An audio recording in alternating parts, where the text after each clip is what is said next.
Wir zeigen euch jetzt mal das erste Highlight. Und zwar ist das hier vorne die Filtergabel, die sich sehr, sehr gut anpassen lässt auf jegliche Siebträger. Und zwar ist der Vorteil, wir können zum einen schauen, dass der Siebträger hundertprozentig waagrecht hier mit den zwei Klammern eingestellt werden kann oder kann eingestellt werden. Wir haben zwei verschiedene Klammern. Für den hohen Lamazocco-Siebträger zum Beispiel kann man die höheren Klammern einsetzen.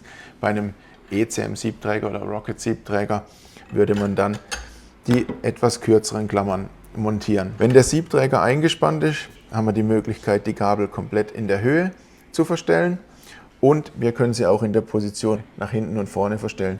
Dadurch können wir dann schauen, dass das Malgut perfekt in den Siebträger reinfällt und bei 18,5 Gramm haben wir keine Probleme, dass irgendwo auch nur ein Krümel nebendran geht und das macht natürlich am täglichen Ablauf Spaß, wenn man nicht die ganze Zeit am Tisch sauber machen ist. Ja.